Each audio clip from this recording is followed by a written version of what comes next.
في عالم بعيد، كان هناك ملك قوي يدعى أرثر ليديارد. كان يحكم المملكة بقبضة من حديد، وكان يعرف بقوته الفائقة وحكمته العميقة. رغم كل ما أمتلكه من سلطات، كان قلبه مليئا بالوحدة والحزن، وكان يشعر بأن حياته خالية من المعنى. وفي لحظة مفاجئة، تعرض للغدر وتم اغتياله على يد من كانوا يثق بهم، ليفاجأ بموته. لكن لم يكن هذا هو النهاية. في لحظة موته، تجسدت روحه في عالم آخر، ليكتشف أنه قد ولد من جديد في جسد طفل صغير في عالم مليء بالسحر والمخلوقات الأسطورية. استعاد أرثر ذكرياته وحياته السابقة، وتذكر كل شيء عن مملكته وحكمه وأعدائه.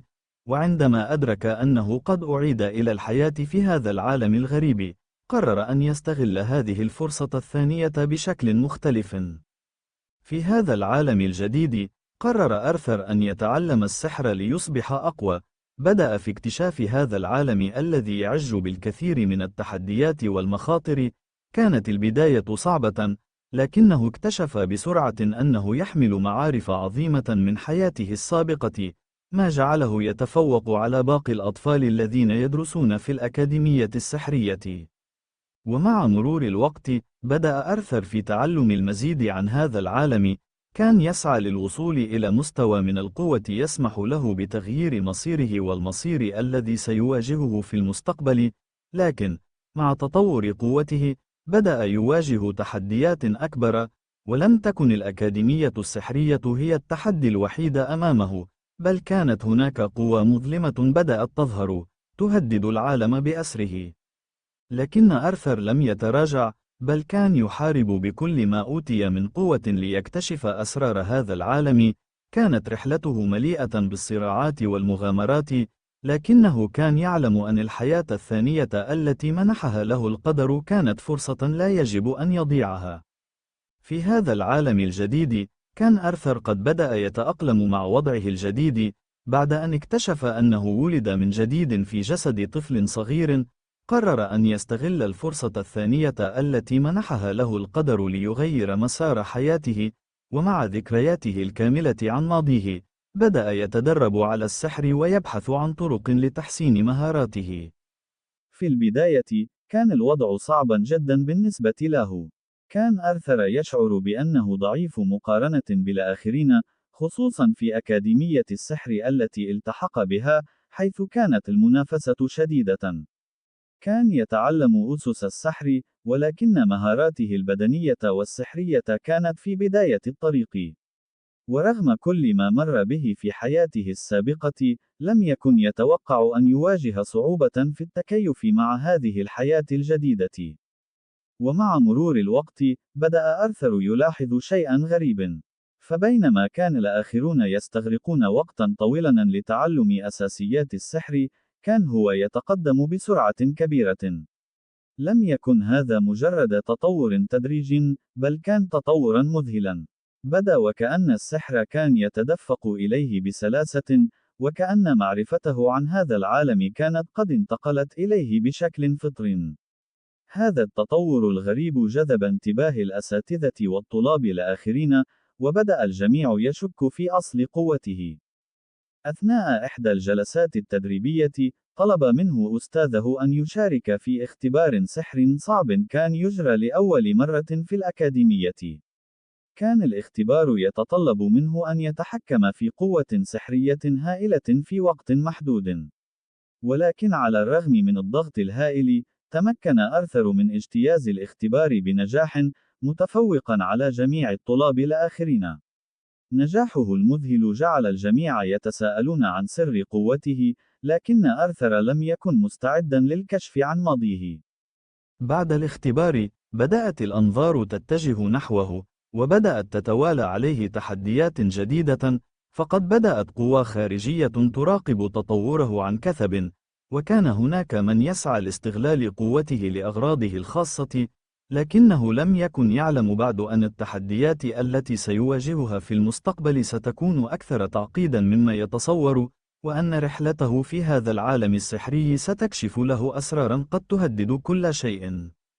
بينما كان آرثر يواصل تعلم السحر، بدأ يظهر له عدو غير مرئي، مخلوقات أسطورية وقوى غامضة كانت تستعد للظهور في المستقبل، ومع كل خطوة يخطوها، كان يكتشف أن هناك أسرارا أعمق وأكبر تخفيها العوالم التي حوله، وأنه ليس مجرد طفل عادي، بل شخص ذو دور مهم في هذا العالم الغامض.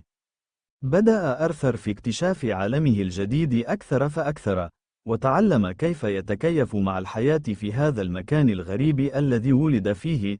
كان يعلم أن سعيه نحو القوة ليس فقط من أجل حماية نفسه، بل أيضا من أجل اكتشاف الغموض الذي يحيط بهذا العالم. كانت هناك العديد من الأسئلة التي لم يكن لديه إجابة عنها بعد، خصوصا تلك التي تتعلق بماضيه وحقيقة انتقاله إلى هذا العالم. ومع مرور الوقت، أصبح أرثر أكثر إلمامًا بالقوانين السحرية لهذا العالم. كانت دراسته في الأكاديمية السحرية تتقدم بشكل مذهل، وكان يحظى بإعجاب الأساتذة الذين بدأوا يدركون أن هناك شيئًا غير عادي في قدراته.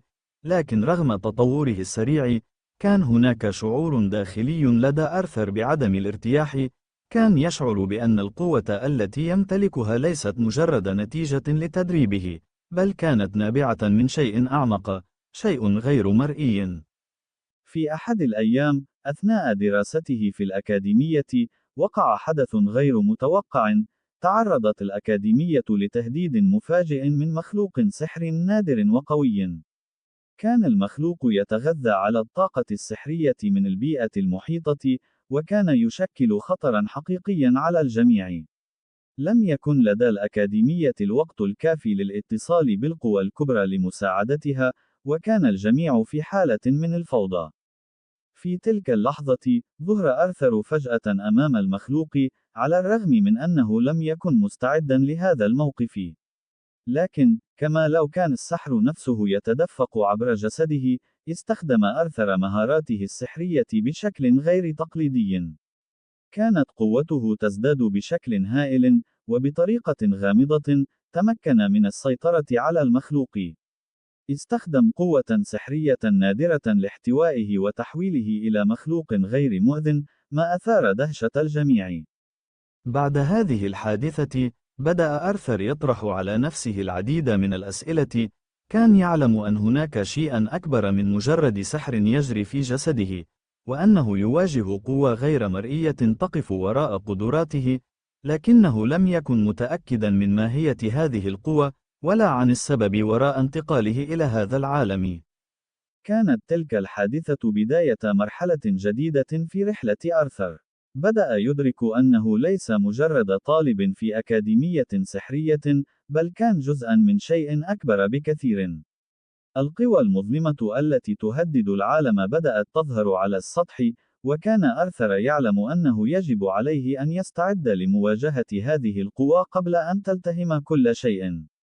ولكن، كيف له أن يحارب أعداء لا يعرف عنهم شيئًا سوى أنهم أقوى من أي شيء قد واجهه في حياته السابقة؟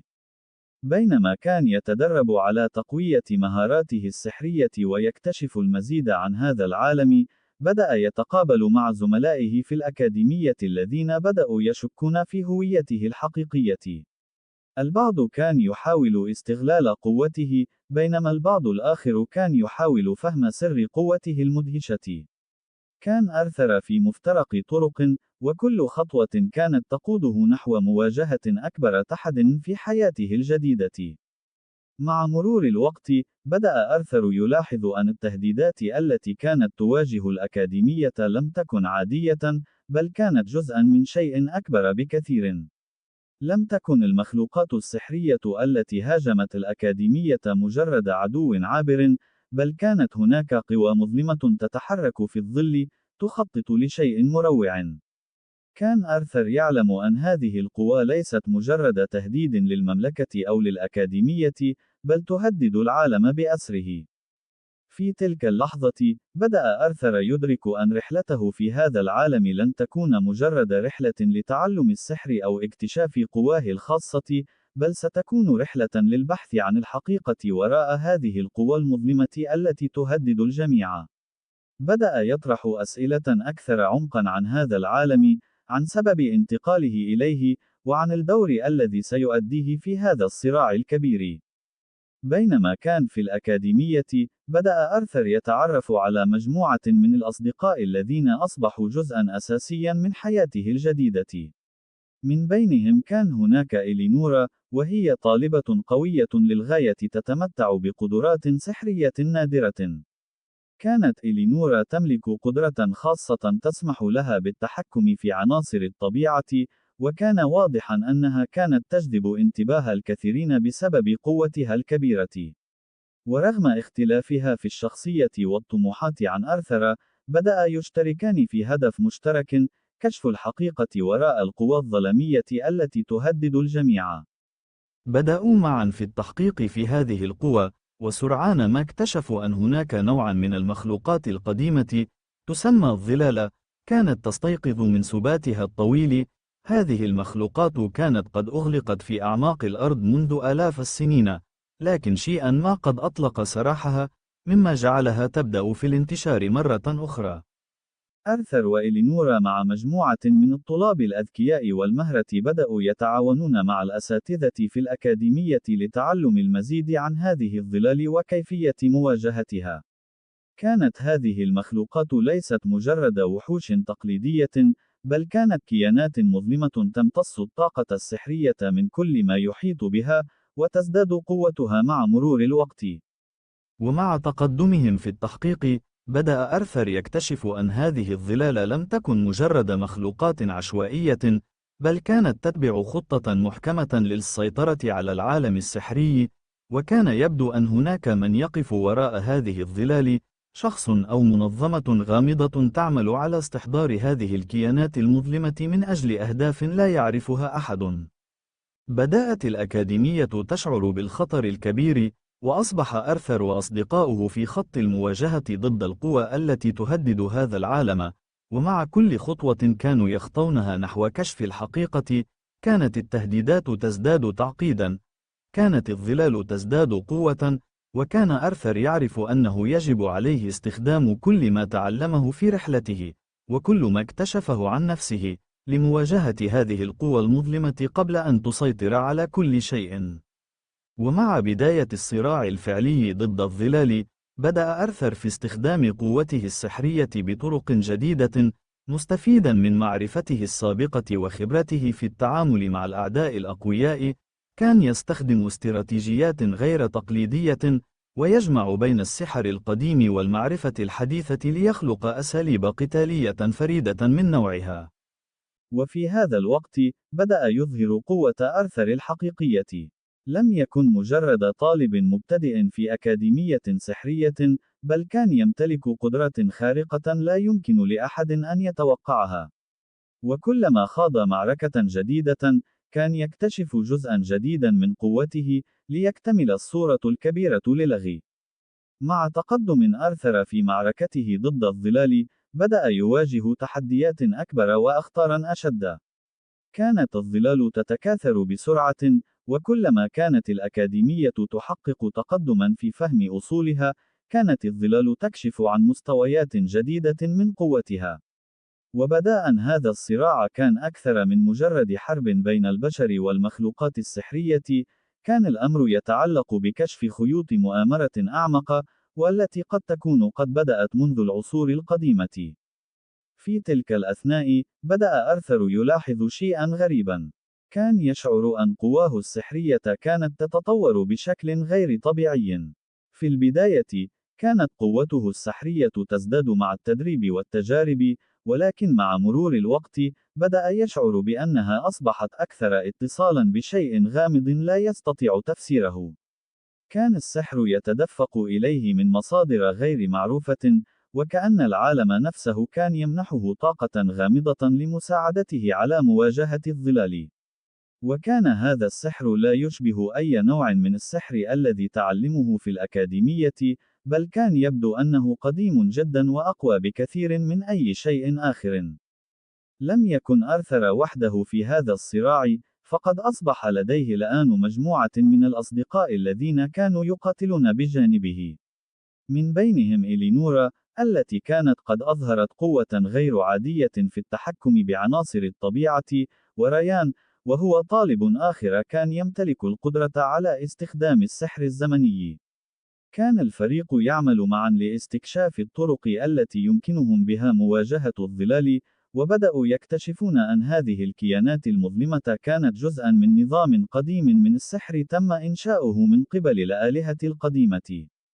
أثناء رحلة التحقيق، اكتشف آرثر ورفاقه أن الظلال لم تكن مجرد مخلوقات عشوائية، بل كانت تجسيدا لعنصر من عناصر الفوضى التي كانت قد تم تقييدها منذ آلاف السنين، وكان هناك شخص قد أطلق سراح هذه القوى المظلمة، وأعطاها القدرة على التمدد والتكاثر، وكان هذا الشخص يخطط لاستعادة قوة قديمة تهدد بدمار العالم بأسره.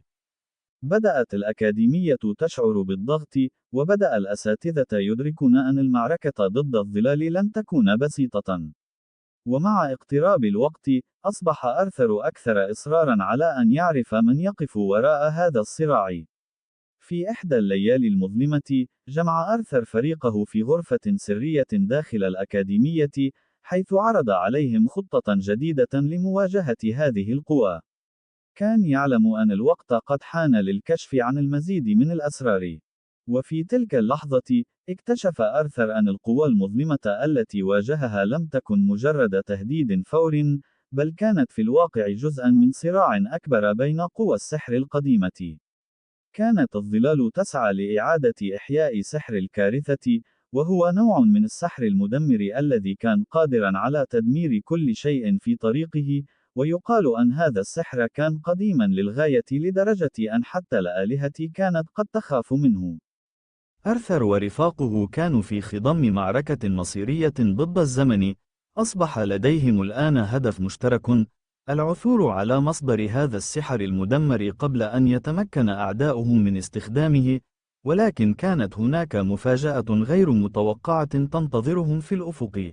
سر كبير يتكشف حول أصل آرثر نفسه، وقد يكون هو المفتاح الذي سيقلب الموازين في هذه المعركة الكبرى. بدأ آرثر يشعر بقلق داخلي، فقد كانت قوته السحرية تصبح أكثر ارتباطا بهذا السحر المدمر، وكأن مصيره مرتبط بما كان يحاول هزيمته. ومع ذلك، لم يكن لديه وقت للتراجع. كان يعلم أن المعركة من أجل البقاء بدأت الآن، وأنه يجب عليه أن يواجه مصيره، مهما كان الثمن. بعد أن اكتشف آرثر الحقيقة المروعة عن ارتباطه بالقوى المظلمة، بدأ يشعر بأن كل ما تعلمه عن نفسه قد يكون مجرد جزء من خطة أكبر. كانت القوى السحرية التي كانت تجري في جسده تتطور بشكل أسرع مما كان يتوقع. بدأ يشعر بقلق عميق حول مصيره، ولكنه كان يعلم أن الوقت لم يكن في صالحه. كان عليه أن يواصل مسيرته، وأن يكتشف المزيد عن نفسه وعن هذا السحر المدمر الذي يرتبط به بطريقة غامضة.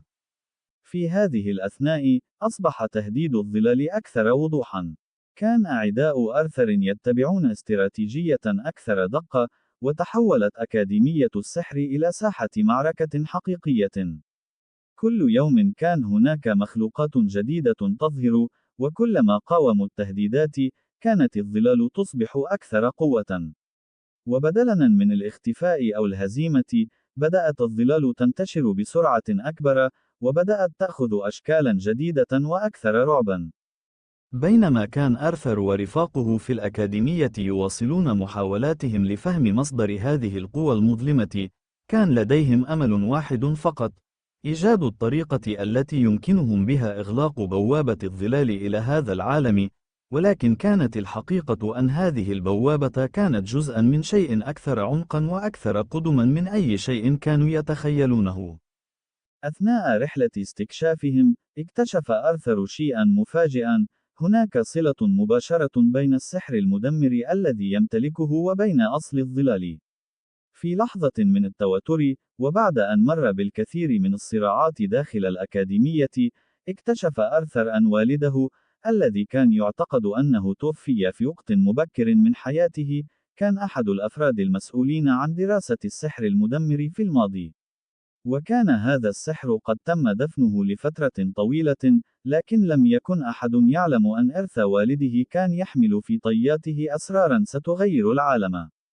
لم يكن فقط أرثر يملك هذا السحر المدمر، بل كان أيضا يمتلك قدرة فريدة على التحكم به. بدأ أرثر يدرك أن ما كان يعتقده من قوة سحرية كانت مجرد بداية. كانت طاقته السحرية تتشكل بطريقة فريدة، وكانت تظهر له رؤى عن الماضي والحروب القديمة التي خاضتها قوى مشابهة للظلال. اكتشف أن والده كان جزءًا من فريق بحث قديم درس السحر المدمر، وأنه قد ترك وراءه خريطة تدل على مكان مصدر السحر المدمر الذي يهدد العالم. في تلك اللحظة، شعر أرثر بثقل المسؤولية عليه. كان يعلم أن عليه اتخاذ قرار كبير، إما أن يستخدم قوته السحرية لمساعدة أصدقائه في القضاء على الظلال، أو أن يكتشف المزيد عن إرث والده الذي قد يحمل مفاتيح الفوز في هذه الحرب. كانت عينه تتجه نحو خريطة قديمة تركها له والده، والتي تشير إلى مكان سحري قد يحتوي على إجابات حول كيف يمكنهم إغلاق بوابة الظلال للأبد. ولكن مع كل خطوة كان آرثر يخطوها نحو الاكتشاف، كان يعلم أن العواقب قد تكون أسوأ مما يتصور.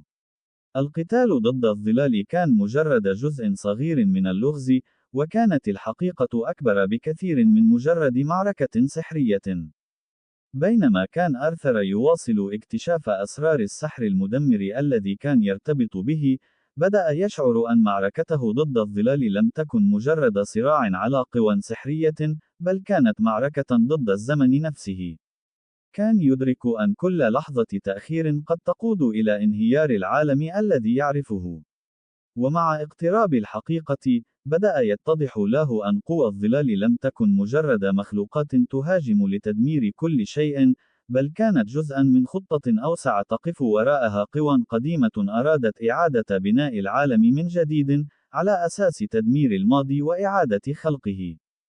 آرثر، برفقة إلينورا ورفاقه، قرروا أن يلتزموا بخريطة والده ويبحثوا عن المكان السحري الذي قد يحتوي على مفتاح إغلاق بوابة الظلال إلى هذا العالم. كانوا يعلمون أن الطريق إلى هذا المكان سيكون محفوفًا بالمخاطر، لكنهم لم يملكوا خيارًا آخر. كان آرثر يشعر بأن قدرته على التحكم في السحر المدمر كانت تتزايد، لكنه كان يخشى أن يؤدي ذلك إلى تحولاته الغامضة التي قد تخرج عن سيطرته.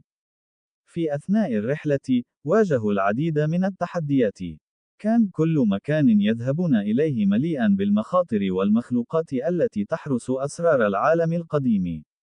كان عليهم أن يواجهوا معارك قاسية مع الظلال التي كانت تزداد قوة يومًا بعد يوم. هذه المخلوقات لم تكن مجرد أعداء عاديين، بل كانت كائنات تحمل ذكريات من عصور غابرة، وتحمل في داخلها قوى خارقة. بينما كان آرثر يقاتل، كان يستشعر أن هناك شيئًا غريبًا يحدث داخل جسده، وكأن قوته السحرية كانت تتغذى على معاناته وحروبه. وفي إحدى الليالي، بينما كانوا يستريحون في غابة مسحورة، التي كانت تحمل سحرًا قديمًا يقال إنه يمكنه إخفاء الحقيقة عن أعين الغرباء، جاء رسول غامض يحمل رسالة قد تغير مجرى الأحداث. هذا الرسول كان شخصية ملثمة، تظهر وتختفي في الظلال، وكان يحمل معلومات لم تكن في الحسبان. كشف لهم أن سحر والده المدمر لم يكن مجرد أداة أو قوة، بل كان جزءًا من مفتاح قديم يستخدم لإعادة فتح بوابة الزمن. كان هذا المفتاح، الذي أغلق منذ آلاف السنين، قد أُعد خصيصًا من قبل كائنات قوية للغاية، وكان الهدف من فتحه هو إعادة خلق العالم على أسس جديدة. آرثر، الذي كان قد بدأ يشعر بثقل المسؤولية على كتفيه، بدأ يدرك أن صراعه لم يكن مجرد معركة ضد الظلال. كانت هذه القوى التي تتعامل مع الزمن والماضي والمستقبل تتبع أهدافًا أكبر بكثير. كان آرثر أمام خيار مصير، إما أن يوقف هذه القوى ويغلق بوابة الظلال للأبد، أو أن يسمح لها بإعادة بناء العالم وفقًا لرؤيتها المدمرة. كانت الأكاديمية مكانًا للأمل والتعلم، ولكن الآن أصبحت ساحة معركة حقيقية. بدأ الأساتذة الذين كانوا في البداية ينظرون إلى أرثر كمجرد طالب مراهق، يدركون أن قوته كانت تتجاوز قدرتهم على الفهم. بينما كان هو ورفاقه يقتربون من الموقع الذي يحتوي على مفتاح السحر المدمر، كانت قوات الظلال تتجمع في الظلام، تستعد لآخر معركة. وفي الوقت نفسه، بدأت إلينورا وريان يشعران بوجود قوة سحرية غريبة تتناغم مع أرثر. وكأن جسده كان ينبض بتردد غريب يتناغم مع قلب هذا العالم المظلم. ومع اقترابهم من الوجهة النهائية، بدأ أرثر يشعر أن تفاعله مع هذا السحر المدمر قد يغيره إلى الأبد، وأنه قد يتحول إلى قوة مظلمة في النهاية، لكن هل سيكون قادرا على مقاومة هذا التحول؟ بينما كان الجميع يتجهون نحو مصيرهم المجهول، بدأوا يدركون أن المعركة التي ستخوضها الأكاديمية ضد الظلال ليست سوى البداية. بينما اقترب أرثر ورفاقه من النهاية المحتومة لمسيرتهم، بدأ يدرك أن القوى التي كان يقاتلها ليست مجرد تهديد ماد، بل كانت تمثل شيئًا أعمق وأكثر غموضًا. كانت الظلال، بتنوعها المتزايد، تحمل في داخلها شيئًا من الماضي الذي لا يمكن إيقافه بسهولة. أرثر كان يواجه الآن اختبارًا ليس فقط لقوته، بل أيضًا لاختياراته الشخصية، فكل خطوة يخطوها تقربه من مصيره المجهول. في تلك اللحظة، بدأ أرثر يدرك أن رحلته في هذا العالم لن تكون مجرد رحلة لتعلم السحر أو اكتشاف قواه الخاصة، بل ستكون رحلة للبحث عن الحقيقة وراء هذه القوى المظلمة التي تهدد الجميع. بدأ يطرح أسئلة أكثر عمقًا عن هذا العالم، عن سبب انتقاله إليه، وعن الدور الذي سيؤديه في هذا الصراع الكبير. بينما كان في الأكاديمية، بدأ أرثر يتعرف على مجموعة من الأصدقاء الذين أصبحوا جزءًا أساسيًا من حياته الجديدة. من بينهم كان هناك إليانورا، وهي طالبة قوية للغاية تتمتع بقدرات سحرية نادرة. كانت إليانورا تملك قدرة خاصة تسمح لها بالتحكم في عناصر الطبيعة، وكان واضحًا أنها كانت تجذب انتباه الكثيرين بسبب قوتها الكبيرة. ورغم اختلافها في الشخصية والطموحات عن أرثر، بدأ أن يشتركان في هدف مشترك: كشف الحقيقة وراء القوى الظلامية التي تهدد الجميع. بدأوا معا في التحقيق في هذه القوى، وسرعان ما اكتشفوا أن هناك نوعا من المخلوقات القديمة، تسمى الظلال، كانت تستيقظ من سباتها الطويل. هذه المخلوقات كانت قد أغلقت في أعماق الأرض منذ آلاف السنين، لكن شيئا ما قد أطلق سراحها، مما جعلها تبدأ في الانتشار مرة أخرى. أرثر وإليانورا مع مجموعة من الطلاب الأذكياء والمهرة بدأوا يتعاونون مع الأساتذة في الأكاديمية لتعلم المزيد عن هذه الظلال وكيفية مواجهتها.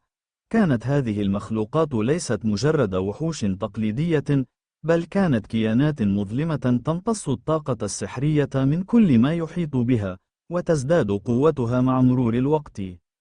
ومع تقدمهم في التحقيق، بدأ أرثر يكتشف أن هذه الظلال لم تكن مجرد مخلوقات عشوائية، بل كانت تتبع خطة محكمة للسيطرة على العالم السحري. وكان يبدو أن هناك من يقف وراء هذه الظلال، شخص أو منظمة غامضة تعمل على استحضار هذه الكيانات المظلمة من أجل أهداف لا يعرفها أحد. بدأت الأكاديمية تشعر بالخطر الكبير، وأصبح أرثر وأصدقاؤه في خط المواجهة ضد القوى التي تهدد هذا العالم. ومع كل خطوة كانوا يخطونها نحو كشف الحقيقة، كانت التهديدات تزداد تعقيدا. كانت الظلال تزداد قوة، وكان أرثر يعرف أنه يجب عليه استخدام كل ما تعلمه في رحلته، وكل ما اكتشفه عن نفسه، لمواجهة هذه القوى المظلمة قبل أن تسيطر على كل شيء. ومع بداية الصراع الفعلي ضد الظلال، بدأ أرثر في استخدام قوته السحرية بطرق جديدة، مستفيدا من معرفته السابقة وخبرته في التعامل مع الأعداء الأقوياء. كان يستخدم استراتيجيات غير تقليدية، ويجمع بين السحر القديم والمعرفة الحديثة ليخلق أساليب قتالية فريدة من نوعها. وفي هذا الوقت، بدأ يظهر قوة أرثر الحقيقية.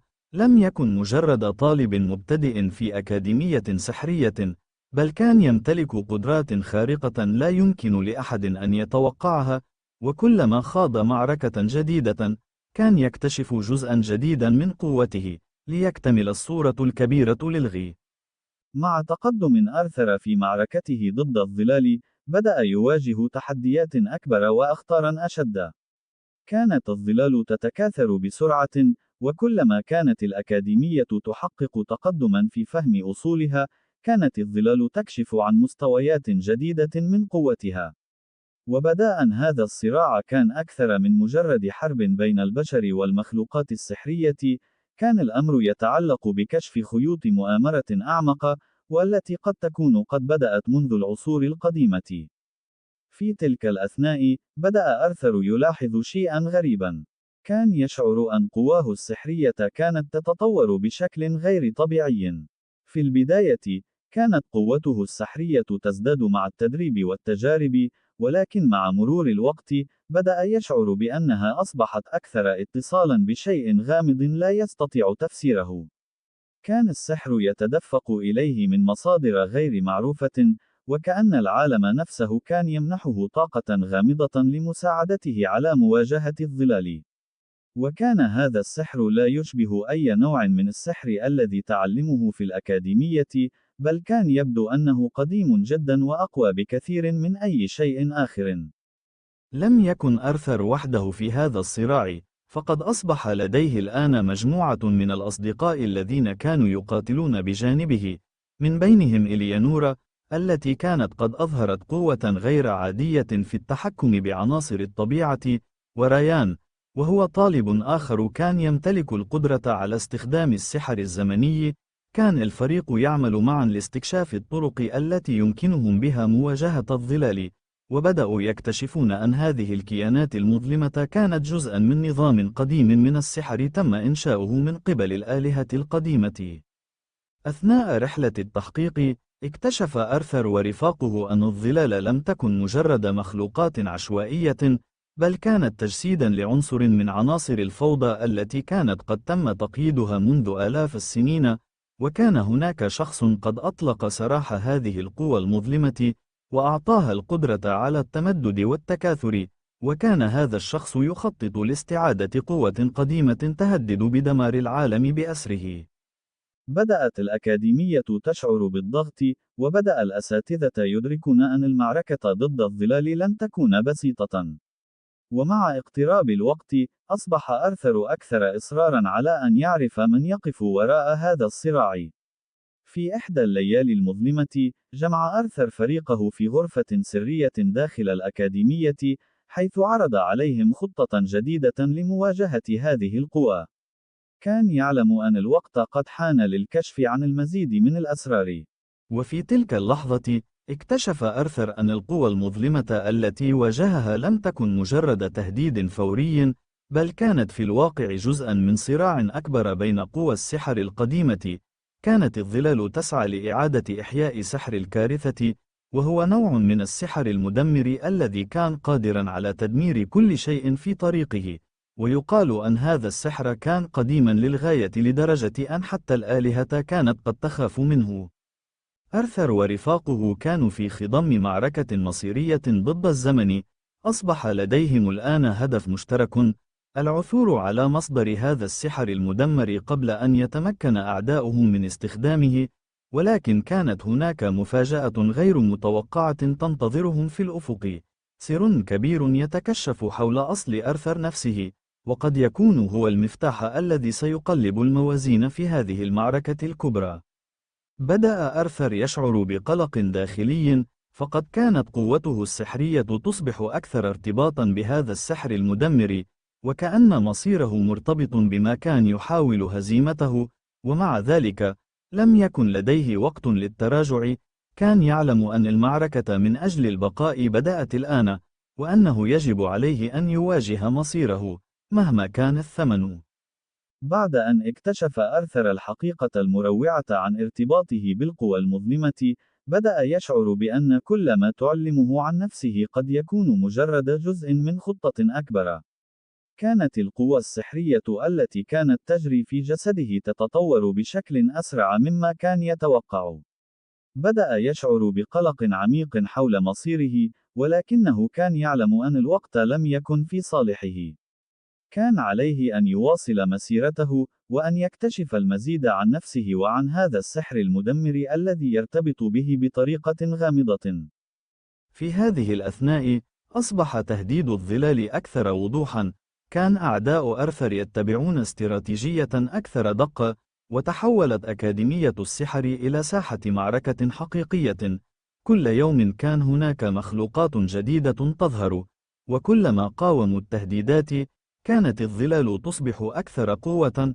وبدلاً من الاختفاء أو الهزيمة، بدأت الظلال تنتشر بسرعة أكبر، وبدأت تأخذ أشكالاً جديدة وأكثر رعباً. بينما كان آرثر ورفاقه في الأكاديمية يواصلون محاولاتهم لفهم مصدر هذه القوى المظلمة، كان لديهم أمل واحد فقط: إيجاد الطريقة التي يمكنهم بها إغلاق بوابة الظلال إلى هذا العالم. ولكن كانت الحقيقة أن هذه البوابة كانت جزءاً من شيء أكثر عمقاً وأكثر قدماً من أي شيء كانوا يتخيلونه. أثناء رحلة استكشافهم، اكتشف آرثر شيئاً مفاجئاً: هناك صلة مباشرة بين السحر المدمر الذي يمتلكه وبين أصل الظلال. في لحظة من التوتر، وبعد أن مر بالكثير من الصراعات داخل الأكاديمية، اكتشف آرثر أن والده، الذي كان يعتقد أنه توفي في وقت مبكر من حياته، كان أحد الأفراد المسؤولين عن دراسة السحر المدمر في الماضي. وكان هذا السحر قد تم دفنه لفترة طويلة، لكن لم يكن أحد يعلم أن إرث والده كان يحمل في طياته أسراراً ستغير العالم. لم يكن فقط آرثر يملك هذا السحر المدمر، بل كان أيضاً يمتلك قدرة فريدة على التحكم به. بدأ آرثر يدرك أن ما كان يعتقده من قوة سحرية كانت مجرد بداية.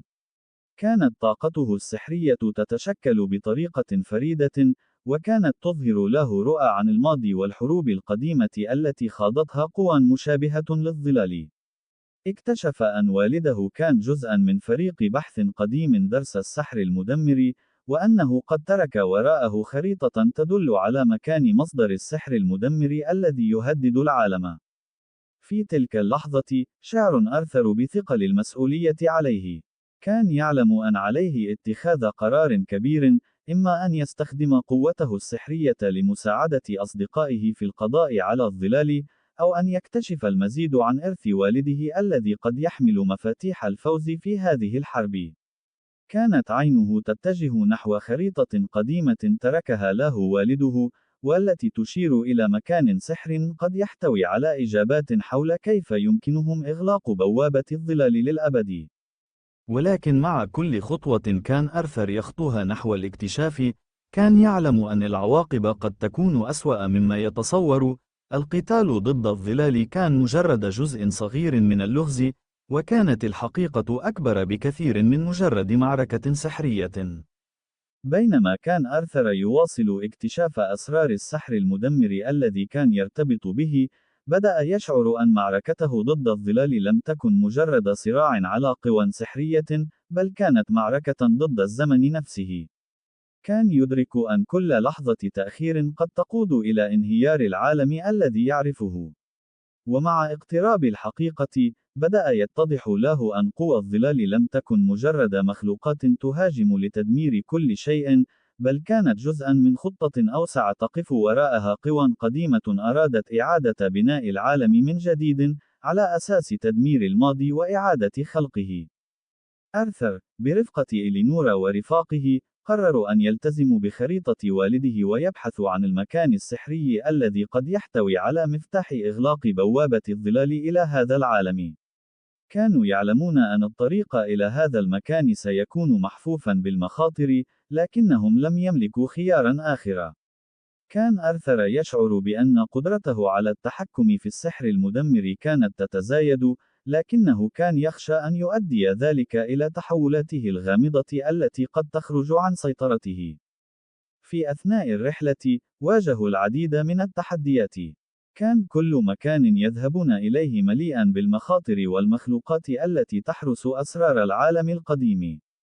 كان عليهم أن يواجهوا معارك قاسية مع الظلال التي كانت تزداد قوة يوما بعد يوم. هذه المخلوقات لم تكن مجرد أعداء عاديين، بل كانت كائنات تحمل ذكريات من عصور غابرة، وتحمل في داخلها قوى خارقة. بينما كان آرثر يقاتل، كان يستشعر أن هناك شيئا غريبا يحدث داخل جسده، وكأن قوته السحرية كانت تتغذى على معاناته وحروبه. وفي إحدى الليالي، بينما كانوا يستريحون في غابة مسحورة، التي كانت تحمل سحرا قديما يقال إنه يمكنه إخفاء الحقيقة عن أعين الغرباء، جاء رسول غامض يحمل رسالة قد تغير مجرى الأحداث. هذا الرسول كان شخصية ملثمة، تظهر وتختفي في الظلال، وكان يحمل معلومات لم تكن في الحسبان. كشف لهم أن سحر والده المدمر لم يكن مجرد أداة أو قوة، بل كان جزءا من مفتاح قديم يستخدم لإعادة فتح بوابة الزمن. كان هذا المفتاح، الذي أغلق منذ آلاف السنين، قد أعد خصيصا من قبل كائنات قوية للغاية، وكان الهدف من فتحه هو إعادة خلق العالم على أسس جديدة. آرثر، الذي كان قد بدأ يشعر بثقل المسؤولية على كتفيه، بدأ يدرك أن صراعه لم يكن مجرد معركة ضد الظلال. كانت هذه القوى التي تتعامل مع الزمن والماضي والمستقبل تتبع أهدافا أكبر بكثير. كان آرثر أمام خيار مصيري: إما أن يوقف هذه القوى ويغلق بوابة الظلال للأبد، أو أن يسمح لها بإعادة بناء العالم وفقا لرؤيتها المدمرة.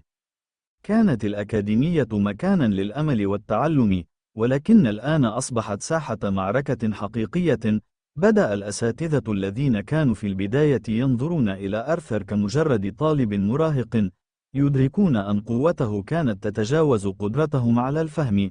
بينما كان هو ورفاقه يقتربون من الموقع الذي يحتوي على مفتاح السحر المدمر، كانت قوات الظلال تتجمع في الظلام، تستعد لآخر معركة. وفي الوقت نفسه، بدأت إليانورا وريان يشعران بوجود قوة سحرية غريبة تتناغم مع آرثر، وكأن جسده كان ينبض بتردد غريب يتناغم مع قلب هذا العالم المظلم. ومع اقترابهم من الوجهة النهائية، بدأ آرثر يشعر أن تفاعله مع هذا السحر المدمر قد يغيره إلى الأبد، وأنه قد يتحول إلى قوة مظلمة في النهاية. لكن هل سيكون قادرا على مقاومة هذا التحول؟ بينما كان الجميع يتجهون نحو مصيرهم المجهول، بدأوا يدركون أن المعركة التي ستخوضها الأكاديمية ضد الظلال ليست سوى البداية. بينما اقترب آرثر ورفاقه من النهاية المحتومة لمسيرتهم، بدأ يدرك أن القوى التي كان يقاتلها ليست مجرد تهديد مادي، بل كانت تمثل شيئا أعمق وأكثر غموضا. كانت الظلال، بتنوعها المتزايد، تحمل في داخلها شيئا من الماضي الذي لا يمكن إيقافه بسهولة. آرثر كان يواجه الآن اختبارا ليس فقط لقوته، بل أيضا لاختياراته الشخصية، فكل خطوة يخطوها تقربه من مصيره المجهول. وصلوا أخيرا إلى الموقع السحري، وهو مكان قديم كان يعتقد أنه يحتوي على قوة لا تضاهى، سحر قادر على تغيير مجرى الزمن نفسه. كان الموقع محاطا بآثار قديمة من العصور السابقة، وجدرانه مزخرفة بالرموز الغامضة التي لم يكن أحد يعرف معناها. في هذا المكان، كانت أكاديمية السحر قد أرسلت فرقا من قبل لاستكشافه، ولكن لم يعد منهم أحد. الآن، كان آرثر ورفاقه يقفون أمامه، وهم لا يعرفون ما إذا كانوا سيعودون أم لا. في تلك اللحظة، قرر آرثر أن يواجه الحقيقة. كانت قدراته السحرية قد نضجت بشكل غير طبيعي، وكان سحره المدمر يتغذى على كل معركة، وكل تهديد واجهه. ومع ذلك، بدأ يشعر بأن تلك القوة التي كانت تزداد بمرور الوقت، قد تبدأ في تجاوزه. بدأ جسده في التفاعل مع السحر المدمر بطريقة غير متوقعة، وكأن هناك شيئًا بداخل عظامه وروحه يحاول التحرر. أرثر كان يخشى أن يصبح جزءًا من الظلال نفسها، أو ربما يكون هو المسؤول عن تحريرها. بينما كان يقف أمام بوابة المكان السحري، بدأ يلاحظ أن هناك شخصًا آخر قد يكون هناك من قبلهم. كانت إلينورا ورفاقه قد بدأوا في الشك بذلك، فكيف يمكن لمخلوقات الظلال أن تترك هذا المكان دون أن تترك وراءها أثرًا؟ وبينما اقتربوا من البوابة، شعرت إلينورا بوجود شيء غريب، وكأن البوابة نفسها كانت تتحرك مع كل خطوة يخطونها. وفجأة، ظهر شخص غريب في الظلام. كان وجهه مغطى بغطاء، ولكن كان يبدو أنه على دراية تامة بكل ما كان يحدث. تحدث بصوت منخفض، قائلا: لقد وصلتم أخيرا، لكن لا تتوقعوا أن تجدوا ما تبحثون عنه هنا. وعندما نزع الغطاء عن وجهه، اكتشف أرثر أنه كان أحد الأساتذة الذين كانوا مختفين، ولم يعرف أحد مصيرهم من قبل. كان هذا الشخص يحمل في يده مفتاحًا سحريًا، وهو أداة قديمة كانت تستخدم للتحكم في القوى التي تفتح بوابة الظلال. أرثر شعر بصدمة كبيرة، فقد كان هذا المفتاح هو ما كان يبحث عنه طوال الوقت، ولكن الحقيقة كانت مرعبة. هذا الشخص لم يكن فقط أحد الأساتذة، بل كان أيضًا جزءًا من المنظمة القديمة التي كانت مسؤولة عن إنشاء السحر المدمر. الآن، أدرك أرثر أن كل شيء كان متصلاً، وأنه هو نفسه كان جزءاً من هذه المؤامرة القديمة. والده، الذي كان يعتقد أنه توفي منذ زمن طويل، كان أحد الذين كانوا يعملون مع هذه المنظمة، وترك أرثر ليكمل ما بدأه. كان أرثر الآن في قلب المعركة ضد القوى التي تتحكم في الزمن والماضي. في هذه اللحظة الحاسمة، كان أرثر يواجه خياراً صعباً: استخدام المفتاح السحري لإغلاق بوابة الظلال، لكن هذا قد يعني تدمير كل شيء من حوله، أو فتح البوابة للسماح للقوى المظلمة بالانتشار في العالم كله. كان يعلم أن القرار الذي سيتخذه الآن سيغير مصيره للأبد، وقد يكون له عواقب لم يكن يتخيلها. بينما كانت الظلال تتجمع حولهم، بدأ أرثر يتساءل عن الطريق الصحيح. هل سيستطيع أن يظل وفياً لما تعلمه في أكاديمية السحر، أم أنه سيتحول إلى الأداة التي سيستخدمها أعداؤه لتحقيق أهدافهم؟ مع اقتراب النهاية، كان أرثر يواجه أعظم معركة في حياته، معركة لا تتعلق فقط بالسحر، بل بالاختيار بين الخير والشر، بين الماضي والمستقبل. مع اقتراب اللحظة الحاسمة، كان أرثر يقف أمام البوابة السحرية التي كانت تمثل مفتاح مصير العالم. كل خطوة كان يخطوها كانت تعني اقترابه أكثر من اختيار لا مفر منه. كان يعلم أن قراره الآن سيشكل النهاية، أو بداية لعهد جديد قد يغير كل شيء. في تلك اللحظات المليئة بالتوتر، بدأ أرثر يشعر بتدفق سحره المدمر بشكل غير طبيعي.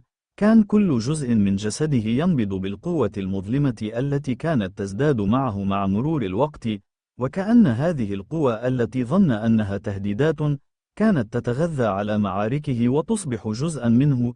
وقد بدأ يدرك شيئا فظيعا: ربما هو ليس مجرد حامل للسحر المدمر، بل قد يكون المفتاح الذي سيطلق العنان لهذه القوى العتيقة. بينما كان يراقب المفتاح السحري في يد الأستاذ المفقود، أدرك أرثر أنه لا يمكن الوثوق في هذا الشخص الذي يبدو أنه على دراية تامة بكل ما يحدث.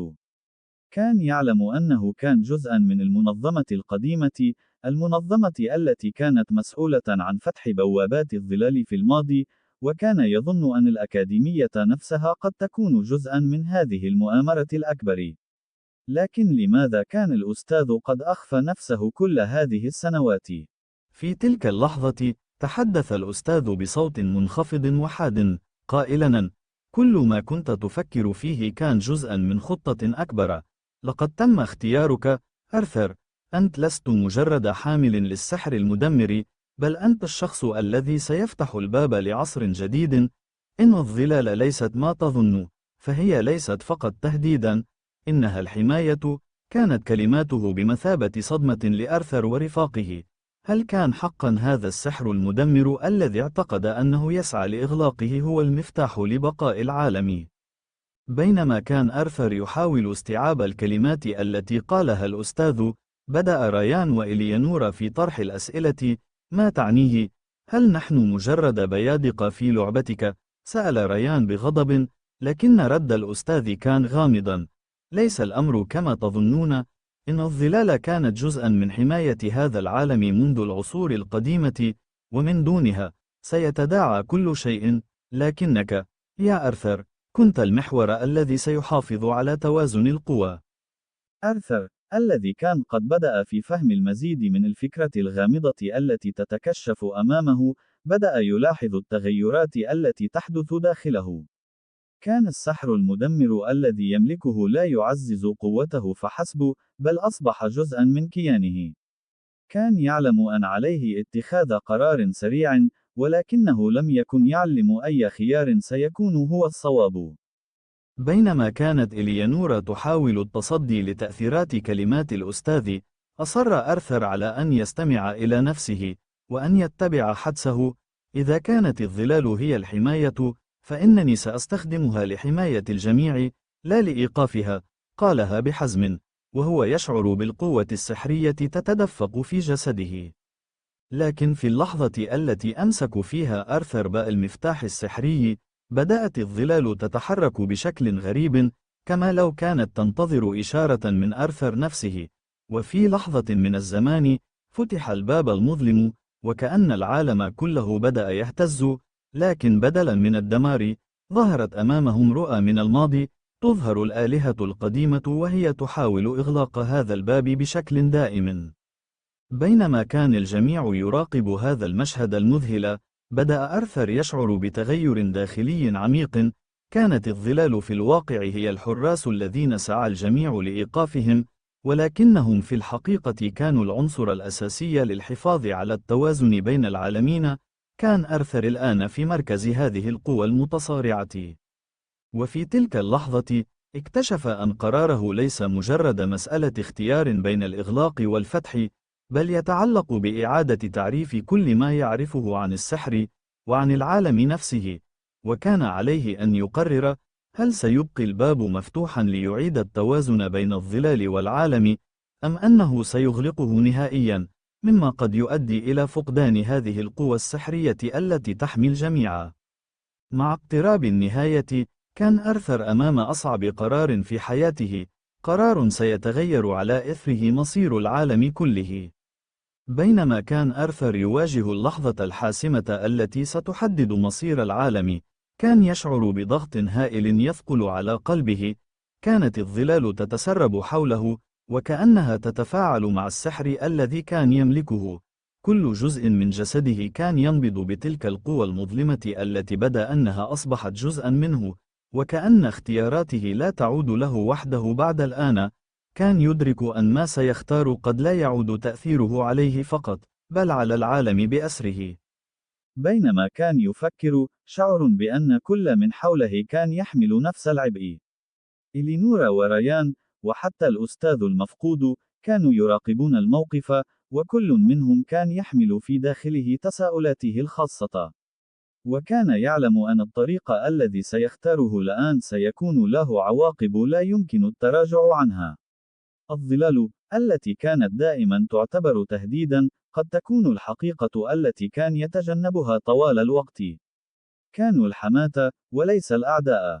لكن مع كل خطوة كان يخطوها نحو اتخاذ قراره، بدأ أرثر يدرك شيئا أكبر، شيئا غامضا وراء سحره المدمر. كان هذا السحر، الذي اعتقد أنه كان لعنة، هو القوة الوحيدة التي يمكنها الحفاظ على التوازن بين العالمين. إذا أغلق البوابة، كان يمكن للعالم أن يسقط في فوضى، لكنه إذا أبقاها مفتوحة، قد يطلق قوى هائلة لا يمكن السيطرة عليها. في تلك اللحظة، توقف عن التفكير في العواقب وركز في نفسه. آرثر لم يكن فقط شخصا عاديا يحمل قوة سحرية، بل كان المفتاح نفسه. كان هذا السحر المدمر جزءا من وجوده، وكان عليه الآن أن يقرر كيف سيستخدمه. هل سيستخدمه لإغلاق الظلال وإعادة التوازن، أم سيترك الباب مفتوحا ويقبل أن الظلال ليست العدو، بل الحماية التي تحتاجها الأرض؟ عندما رفع يده نحو المفتاح السحري، شعر بشيء غير متوقع. الظلال بدأت تنسحب قليلاً، وكأنها كانت تنتظر منه إشارة لفتح البوابة بشكل كامل. آرثر شعر بمقاومة داخلية، وكان يعلم أنه قد يكون على حافة تحول كبير. لم يكن هناك طريق آمن، لكن الطريق الذي اختاره كان هو نفسه. أريد أن أحافظ على التوازن، قالها بصوت منخفض لكنه مليء بالقوة، وهو يضغط على المفتاح بأصابعه. وبمجرد أن فعل ذلك، ارتجف المكان كله، وبدأت الظلال تتجمع حوله وكأنها تلتف حول آرثر نفسه. ولكن ما حدث بعد ذلك كان أمرا غير متوقع. الظلال بدأت تنبثق لتكشف عن مخلوقات عتيقة، كان بعضها يحمل سمات لم يرها أحد من قبل. أرثر كان قد أدرك في تلك اللحظة أن توازنه الشخصي هو المفتاح، وأن سحره المدمر ليس إلا أداة للقبض على هذا التوازن بين عالمين مختلفين. بينما كان آرثر يراقب المخلوقات القديمة تتحرك حوله، بدأ يستشعر شيئا في داخله يوجهه. لم تكن الظلال عدوا، بل كانت جزءا من الحماية التي يرفض العالم الاعتراف بها. آرثر كان يقف على مفترق طرق، ولم يكن يعرف كيف سيكون تأثير اختياره، لكن الحقيقة أصبحت واضحة. عليه أن يحارب ليس فقط الظلال، ولكن ظلاله الخاصة. القرار كان صعبا للغاية، ولكنه كان القرار الذي سيحدد مسار الحرب القادمة بين القوى المظلمة والقوى التي ستسعى للقتال من أجل الحرية. بينما كانت الظلال تتكاثف حول آرثر، بدأ يشعر بشيء غير طبيعي يتسرب في جسده، كأن السحر المدمر الذي كان يملكه بدأ يتغير، يتحول إلى شيء آخر. كان يدرك أن لحظة اتخاذ القرار قد حانت، وكل خطوة يتخذها الآن قد تكون بداية لمستقبل جديد، مستقبل لا يعرف فيه ماذا ينتظره. بينما كانت إلينورا وريان يقفان في صمت، يراقبان كل ما يحدث، كان الأستاذ المفقود يراقب بعينين مشبعتين بالحكمة، كما لو أنه كان يعرف كيف سيتصرف آرثر، بل وكان يتوقع أن تصل الأمور إلى هذه النقطة. كان آرثر يعلم أن هذا الشخص كان يمتلك أكثر من مجرد المعرفة، كان هو أيضا جزءا من اللغز الذي يكتنف هذه الظلال الغامضة. لا تظن أنك ستتمكن من التحكم بما يحدث هنا، قال الأستاذ بصوت هادئ ولكن محمل بالحذر. الظلال لا تسيطر عليها إرادة فرد واحد، خاصة إذا كان ذلك الفرد هو من يمتلك هذا السحر المدمر. إذا كنت ترغب في الحفاظ على توازن العالم، يجب أن تكون مستعدا لدفع الثمن. كلماته كانت بمثابة صفعة على وجه آرثر، الذي بدأ يشعر بالثقل يزداد في صدره. هل سيكون مستعدا لتلك التضحية؟ كان آرثر يفكر في جميع الأشخاص الذين عرفتهم حياته، في إلينورا وريان، في الأكاديمية التي نشأ فيها، في كل شيء كان يعني له. ولكن مع ذلك، كان يعلم أن القرار الذي سيأخذه لن يغير فقط مصيره، بل مصير كل شيء حوله. حتى وإن قرر أن يغلق البوابة الآن، كانت عواقب هذا الخيار قد تكون غير قابلة للتصحيح. بينما كانت الظلال تتراقص حوله، بدأ شعور عميق بالمسؤولية يغمره. كان آرثر يعلم أنه قد يواجه النهاية الحتمية إذا فشل في تحقيق التوازن، لكن الحقيقة كانت أنه لم يعد بإمكانه العودة. كان السحر المدمر الذي يمتلئ به جسده قد اختار طريقه بالفعل، ولم يعد بإمكانه أن ينقلب عليه. أنت حقا اخترت ذلك، أليس كذلك؟ قالت إليانورا بنبرة قلقة وهي تقترب منه. لكن أرثر لم يكن قادرا على الإجابة في تلك اللحظة، لأن الأمر كان أكبر من أي إجابة، كان أكبر من أي كلام. رفع أرثر يده إلى المفتاح السحري مرة أخرى، محاولا التأثير في الظلال التي كانت تتحرك بشكل غير طبيعي حوله. بمجرد أن لمست يده المفتاح، بدأ السحر المدمر في التحول. بدأ الظلال تتشكل أمامه، وكأنها كانت تقبله كما لو كانت جزءا منه. ومع كل لحظة تمر، أصبح أرثر أكثر اقتناعا بأن اختياره هو ما سيحدد مصير الجميع. لكن، ما أن استقر أرثر على قراره النهائي، حتى شعر بوجود قوة أخرى تدفعه للذهاب في اتجاه مختلف. كانت الظلال، التي كانت في البداية مصدر تهديد، أصبحت الآن وكأنها قوة مساعدة له. كان أرثر يدرك أن الظلال لم تكن إلا وسيلة لتوازن القوى، وأنه هو الشخص الوحيد القادر على ضمان استمراريتها. بينما كانت الظلال تزداد قوة، بدأ أرثر يحس بشيء مختلف في أعماقه. كانت الظلال ليست مجرد قوة سحرية تدميرية، بل كانت تعبيرا عن جزء عميق من الوجود البشري. الفوضى والنظام، الظلام والنور، كلها كانت متشابكة بشكل غير قابل للتفريق. مع مرور الوقت، أصبحت البوابة التي كانت مفتوحة في البداية أكثر استقرارا، وكأنها تقبل وجوده. أرثر كان يشعر بأن اختياره كان بداية لعهد جديد، عهد لا يمكن التراجع عنه، عهد بين عالم الظلال والعالم الحقيقي. وبينما كانت إليانورا وريان يتابعان المشهد في صمت، كان أرثر قد اختار أن يبقي البوابة مفتوحة، ليواجه المستقبل الذي لم يكن يعرف عنه شيئا. والظلال، التي كانت تمثل الخوف في البداية، أصبحت الآن حاميته، وكانت تحيط به كما لو أنها جزء من كيانه، جزء من اختياره الأخير.